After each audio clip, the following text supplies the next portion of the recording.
تو کہا اگر تم اپنی جانوں پہ ظلم کر بیٹھو تو میرے محبوب کی چوکھٹ پہ آ جاؤ. اور یہ حضور کی حیات طیبہ میں بھی تھا، ظاہری حیات میں بھی، کہ حضور کے پاس جائیں جب اپنی جانوں پہ ظلم کر بیٹھے، جس طرح حضرت ابو لبابہ سے ہوا. آج مسجد نبوی کے اندر ریاض الجنہ میں ایک ستون ہے، جس ستون کا نام ہے استوانۃ ابی لبابہ وتعرف بالتوبہ، معروف ہے ستون توبہ کے نام سے. حاجی جب جاتا ہے تو اس کی خواہش ہوتی ہے ریاض الجنہ میں جگہ مل جائے. ریاض الجنہ میں چلا جائے تو اس کی عرض ہوتی ہے کہ استوان ابی لبابہ کے پاس 2 نفل مل جائیں توبہ کے. یہ حضور کے مصلی سے حجرہ عائشہ کے درمیان میں پڑتا ہے. ابو لبابہ سے ایک معاملہ ہو گیا، بنو قریظہ کو انہوں نے ایک راز بتا دی، اس طرح اشارہ کر کے کہ تمہاری گردن کاٹ دی جائے گی. یہ غزوہ احزاب کے بعد پھر خود ہی انہیں احساس ہوا کہ مجھ سے غلطی ہو گئی ہے، تو انہوں نے اپنے آپ کو ستون کے ساتھ بندھوا دیا اور کہا کہ جب تک میری توبہ نہیں ہوگی اتنی دیر تک یہیں بندھا رہوں گا. تو حضور نے دیکھا تو اب چونکہ انہوں نے قسم کر لی تھی، فرمایا ٹھیک ہے جس طرح اللہ کا حکم آتا ہے. اور حضور جاتے ہیں آتے ہیں، رستے میں یہ ستون پڑتا ہے تو حضور کے دل سے ان کے لیے مغفرت کی دعائیں نکلتی کہ اللہ انہیں معاف کر دے. 6 دن اور 6 راتیں مسلسل وہ ستون کے ساتھ بندے رہے کہ میرا گناہ معاف ہو جائے. اللہ اکبر. پھر اللہ کے محبوب پر وحی نازل ہوئی، ابھی پردے کے حکام نہیں اترے تھے. سیدہ ام سلمہ رضی اللہ تعالی عنہا نے کہا کہ حضور اگر اجازت ہو تو میں انہیں خوشخبری دے دوں. تو فرمایا ٹھیک ہے. تو وہ دروازے پر آئیں اور کہا کہ ابو لبابہ تمہاری توبہ قبول ہو گئی.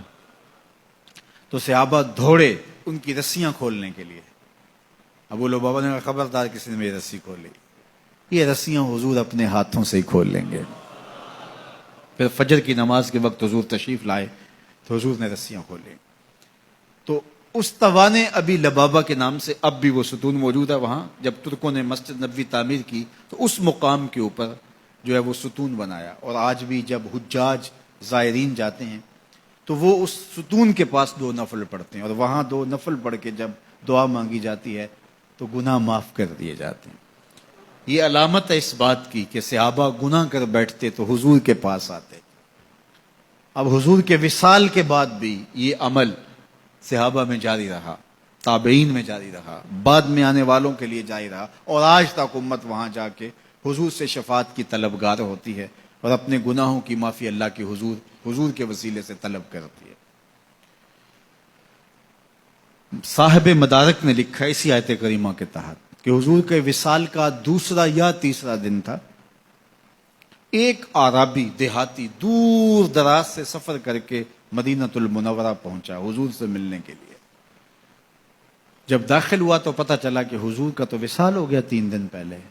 تو پھر اس پہ کیا گزری، اس نے رونا شروع کر دیا اور حضور کے روضے پہ آیا، قبر انور کی مٹی کو اپنے سر پہ ڈالتا اور کہتا حضور میں تو گناہوں کی بخشش کے لیے آیا تھا، اللہ کا کلام پڑھا تھا اگر اپنی جانوں پہ ظلم کر بیٹھو تو محبوب کی چوکھٹ پہ آ جاؤ. مجھے یہاں آ کے پتا چلا ہے کہ آپ تو وصال کر گئے ہیں، تو میں تو نہیں جانا جب تک گناہوں کی مغفرت نہ ہو. ضد کر بیٹھا تیرے کولوں انج منگاں گا جویں اڑیاں کرے ایانا. تو وہ ضد کر بیٹھا حضور کے روضہ انور کے پاس، قبر نور کے پاس بیٹھ گیا، مٹی لا کے سر میں ڈالتا اور کہتا کہ حضور میں تو بخشش و مغفرت کے لیے آیا ہوں، میں نے تو نہیں جانا جب تک میری مغفرت نہ کر دی جائے. تو صاحب مدارک نے لکھا ہے فنودیا من القبر انہ قد غفر لک، قبر نور سے آواز آئی جا تیرے گناہ معاف کر دیے گئے. یہ حضور کے وصال سے 3 دن بعد کی کہانی ہے. اور اس کے ایک عرصہ بعد امام عطبی کہتے ہیں میں حضور کے روضے کے پاس بیٹھا تھا اور ایک دیہاتی آیا اور اس نے بھی فریادیں کی اور فریادیں کر کے چلا گیا، اور میں بیٹھا تھا، بیٹھے بیٹھے اونگ آ گئی تو حضور کی زیارت خواب میں ہوئی اور آپ نے فرمایا اے عطبی اٹھو اور اس عربی دیہاتی کو ڈھونڈو اور جب مل جائے میری طرف سے جنت کی بشارت دے دو. مجرم ہو تو منہ اشکوں سے دھوتے چلے آؤ، مجرم ہو تو منہ اشکوں سے دھوتے چلے آؤ، آؤ در تواب پہ روتے چلے آؤ. قرآن میں مذکور ہے بخشش کا طریقہ، سرکار کی دہلیز سے ہوتے چلے آؤ. کہا جرم کر بیٹھو تو محبوب کی چوکھٹ پہ آ جاؤ. پھر کیا ہوگا؟ لَوَجَدُ اللَّهَ تَوَّابًا رَحِيمًا. تم تو گناہوں کی معافی لینے آئے تھے لیکن محبوب کو ساتھ لے آئے ہو، لہذا وسیلہ حضور کا ڈالا ہے تو گناہ تو معاف ہوں گے ہی ہوں گے، اضافی رحمتیں بھی عطا کر دی جائیں گی. اللہ اکبر. کرم نوازیاں ہو جائیں گی. تو ان کے در پہ حاضری سعادت مند لوگوں کا عمل اور وظیفہ رہا ہے.